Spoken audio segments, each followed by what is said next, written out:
Hello, everyone. This is Kishor from Multi-Dynamic Southport. As usual, we go live every Tuesday at 10 o'clock.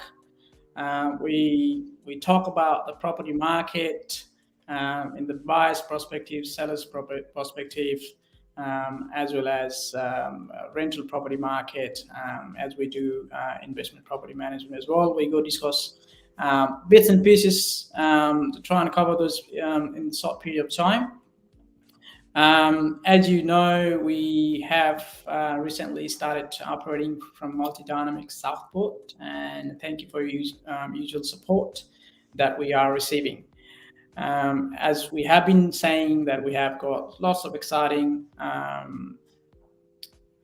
things to announce, we will do as the weeks go by.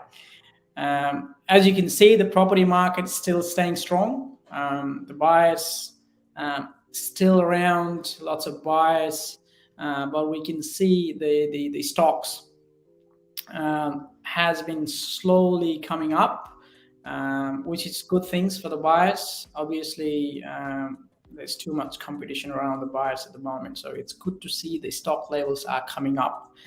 So we have the buyers have more options to have a look at properties. Still very very strong sellers market. But it's a good sign that we have seen a little bit of the stock level coming up. In terms of our office, we have been selling quite a lot of off-market properties. As you know, off-market properties doesn't go on the market. The public won't know about it. We will have the extensive database in our system. When the vendor signs the form, we will get a consent from the vendor whether they're happy to trying to sell that property off market if we get the price that we are looking. Once they agreed on that, we launch on our database, on our social media if we needed to, and we sell the property without going out on the public. So that's a very great achievement for us, that we have been able to sell the property with the price the vendor wanted, probably above the price the vendor wanted. That's very good result. Happy buyers and happy sellers there. Last week we settled 28 High Crest Circuit Molendina. Very good price, street record price for the similar property around. Sold for 1.3 million. That's they very good price. Obviously they're happy buyer, happy seller. Buyers has already moved into the property and they are already selling. We have a few properties selling this month. We will probably give you that information as it settles. Today's session, we will be talking about the land, because we've seen a lot of buyers looking to secure the house land package, or they bought a land, they want to build a house on the land, and obviously at the same time a lot of buyers just looking to buy a land. There are a lot of questions being asked about buying a land. What kind of land is suitable for me? What's the things that we need to worry about when we're buying a land? I think that's a very good question. It's just not about buying a land, buying a right land that's going to suit your house design, that's going to match up your budget, and also the locations, what sort of locations you need to look into it when you're buying a land. So today I have a special guest. I won't say very special because it's part of our team. Is founder director of Multi-Dynamic Southport as well, our property solutions that we had. I would like to introduce to the guest, Sakti Lamichane. Welcome to the show. Thank you, Kishore. Thank you for having me in your live session today. And hello, everyone. All right. Basically, our session is going to be about the land. We have a lot of buyers wanting to buy a house or land package or just the land, and they seems to be very confused and not knowing a lot of things about what needs to be considered when buying a land, or what sort of land is good for their budget, what sort of land is good for the designs they're looking to build a house. So I have a few questions for you today. So I think Sakti has been working in the industry quite a few years, and he pretty much is specialized on the construction and the development side within our team and for our clients. So he's probably the best person to ask these questions. And probably, if you have any questions, you can always comment on our comment box. You can put a private comment if you don't want to see everyone else, or if you want to put a public comment, there's a box there as well. So we look forward to receiving your comments. So hopefully we can answer those questions that you may have. Maybe Sakti can answer those questions.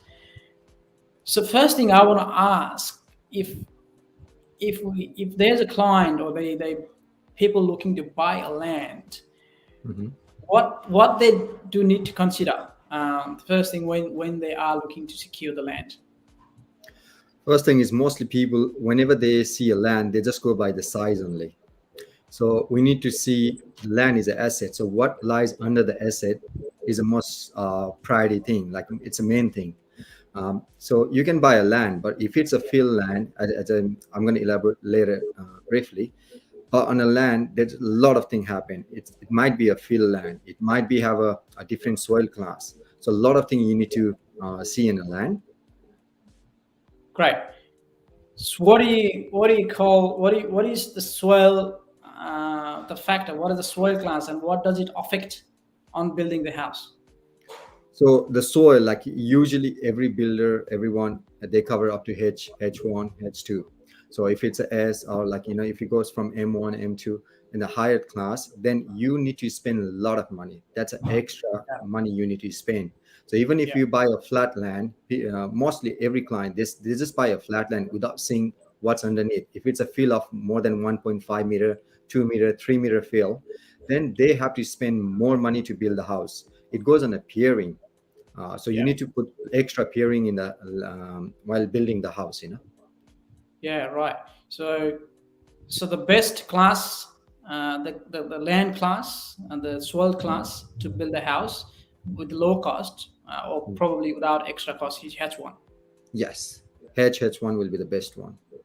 So how the buyers would know what kind of class is the soil? Because obviously we've seen the buyers, not knowing a lot of information about, and they find out later on when they start designing the house, and the builder says, okay, this is the class, then we need to put extra money to bring that class down or to build the house. So how do the buyer know that what class the soil is? So there's a two-way. First thing is, you can ask like developer. Most of the developer, they know what class of the soil is around that area. So they can give you briefly. They will say, like, they're not going to tell you from H1 to H3. They will say, we might have from H to H1 or H to H2 in this area. So that's just like a pretty a simple answer you'll get from the developer. But mostly it goes with the builder. That's a builder job. You need to do it. But before you go with the builder, if you want to be satisfied yourself what kind of land it is, you just can pay. There's a private soil test people, like that, you can use it. So they can give you a brief information straight away, and it doesn't cost much to you. Okay. Just want to tell our audience that, as I've been saying this information session is general information purpose. So if you are looking to buy a land, and if you need to speak to the person who is good at it, please do your expert due diligence and ask the expert person to go through it. We are giving a general information with our experience and with our knowledge.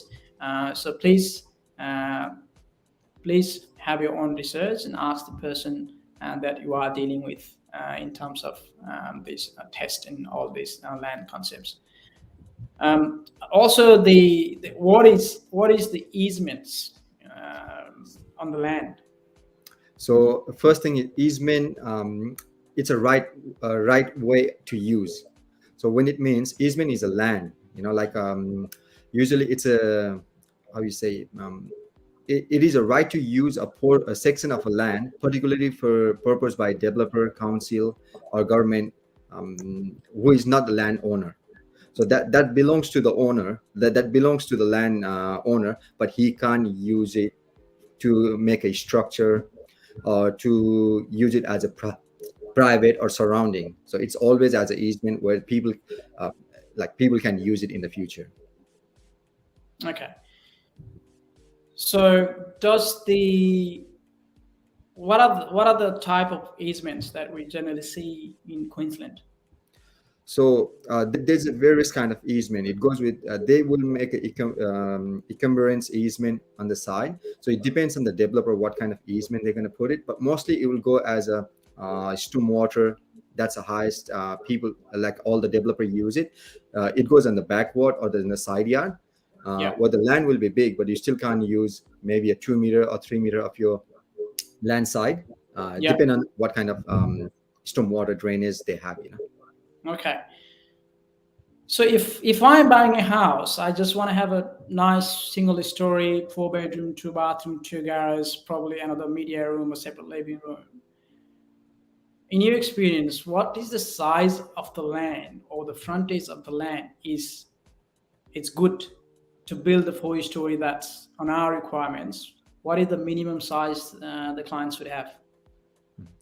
So that's a good question. Mostly, when you buy the land, if you got 12.5 minimum frontage, that's the best land you can get it to build your house. You can have a double garage with a big entry and one room on the side. Um, as you know, like I want to put another word, like you have a setback in the land. You Yeah, always have a setback when you build a house. You have like a three. Even if you build a build to boundary, you need to have 150 to 300 on the built to boundary side, and every developer they have a setback of 1.25 or 1 meter to 1.5 meter. That's a minimum requirement. They have a setback on the other side. yeah, So you need to think of that too. So when you divide, like 400 square meter is ideal, I would say, size of land to build a yeah, house yeah. Okay. with 12.5 frontage. With 12.5 frontage. Excellent.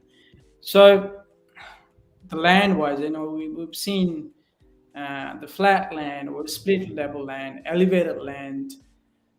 What's the cost factor of buying a flat land and the split level land? What are the costs that might be extra for the split level land? What can be done? Oh, that's a good question. So even if you buy the same size of land or the 400 square meter, if you say, and one is a split level and one is a flat level, eventually the flat level cost you extra to buy the land, first thing. Yeah, yeah, And might be the split level or sloping blocks, they will be a bit cheaper to buy. yeah, In the other hand, when you build a house on this flat level, you have a straight price only. Like you don't have to pay extra price on appearing, retaining wall, and sort of that kind of thing. But once you start building a sloping or split level, the price will be extra than what you pay for your building a house in a flat land. A lot of yeah, people they say like, okay, I'll buy like $50,000 cheaper to buy a split level, but yeah, at the end they are spending another $80,000 to build the house. yeah. Okay. These questions could be a little bit tricky, and probably just want to ask you if there's I've been asked these questions by the client, and Mhm. if they buy a split level block, Yep. can they make it flat? No, no. Okay. We have seen a lot of clients who have come to like, okay, I'm happy to pay the money to cut the land, but no, you need to see your surrounding too. So what's behind your split level block? There's another land. So if you can't make like 5 meter of retaining wall, 10 meter of retaining wall, it's already divided. So or it might be a field land at the back too. Yeah. So you even you have to see on the sideway, like you cut the land or no. If it's a maybe a meter split, it's all right. Maybe you can do it. Yeah. But you need, as Kishor said earlier, do your due diligence. Yeah. It's just on my experience I'm sharing you. We have done a little bit of cutting on the land, but it just depends on the developer too. Like Yeah. if it's not, they don't allow it's a split level. It is a split level. You Yeah. can't do much. Okay. There you go. That's I think really good information. If you are looking to buy a land and not sure where to start and what kind of land is suitable for you for your the design of your house. So if I have a buyer, or if we got a buyer that they have the mindset that I want to build this house, they have the mind's concept. This is the type of house I want to build. Mhm. That plan, it's going to switch for every land, or they have to be certain land that's going to fit the design. First thing is your frontage, as you asked me earlier. So it Yeah, depends on, like, sometimes people come with a plan saying like, okay, they bought a 12.5 meter frontage a land, and they will yeah, bring a floor plan of 12-meter frontage. As I yeah, said earlier, there's a setback rule. You can't build the house like wall to wall. yeah, It's not, it's going to be like a terrace home otherwise. You can't build a yeah, house, so you always have a setback. So you all, before you buy, like, ask yourself what kind of house you want to build it, and yeah, according to that you can search your land which suits your, like a build design. yeah. Okay. Or you can buy the land, then you decide what kind of build you want to do, vice versa. Yeah, right. Okay. Okay, so we will have another session next week. Just so you know, guys, that we're gonna talk about the house designs. The how the house is built, and what are the factors that you need to consider when you're designing a home and during the construction, the quality level, and all the structural materials and things like that. We will gonna discuss about that next week. I think that session was gonna be very very informative for you if you are looking to build a house, or if you are looking to buy a house or land package. Please don't forget to tune in next week session. Today, anything that you want to add on, Sakti, regarding the land and for our clients and audience, and the very most important thing that they need to consider, or they need to ask the expert before buying a land? Yes, always. As I said earlier, whenever you go and buy the land, don't just go and see the size. Always see where the land is. um, Yeah, do on your council research. You can see what zone is it. Is it in a flood zone? Is it in a bushfire zone area? Usually the developer will give you that report, but with the flood one, if you're doing a subdivision land, a lot of the places they don't provide you, because if it's a minimum less than 5 subdivision, you don't need to give a disclosure plan. It's not necessary.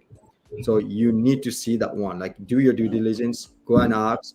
It's a free website. You can check all the report in the council too. And if you're buying from the developer, they will give you all the, from disclosure plan, site plan, control plan, they will provide you all the information, which helps builder to design the house yeah, at your needs. yeah. There you go. Always ask the questions if you're not sure, because obviously it's the big investment of your life. You do want to make sure that you don't want to do that mistake. There's a lot of experts around. Go through the experts, ask the developer, ask the builder. If you have any questions, you can always reach out to us, the Sakti or myself, our team at Multidynamic Southport. We will be there to help you out. All right, thank you so much for today's very important information, Sakti. I think our audience has been able to get those very key information before they're buying a land. What needs to be considered? I know there are a lot of other factors that need to be considered. Obviously, we can't cover all those things in one session, but we have a team of experts who can guide you through to make sure that your investment goes in the right place, goes on the right land. As I said, next week we're going to discuss about the building a house, design of the house, structure. There's a lot of price factor that you need to consider. What is good, what is bad, and according to your budget, we will go through that on the next week's session. All right, thank you very much, Sakti, for today, and really appreciate it. We will catch up again soon. Sure. Thank you so much for having me once again. And yeah, as Kishor said, feel free to reach me, Kishor, or Multidynamic Southport team if you have any question regarding your real estate need. Thank you. All right, thank you. All right, I hope you were able to get some information about the land. If you are looking to buy a land, or you looking to do subdivision, there are key factors, there's key points that you need to consider, so you make sure that the land is good for you, that land is good for your budget, good for your requirements to build a house, and save the money where you can. All right, thank you very much for today's session, guys. I really appreciate it being with me for the last 20 minutes or so. I will look forward to seeing you next week, and have a great week. Thank you so much.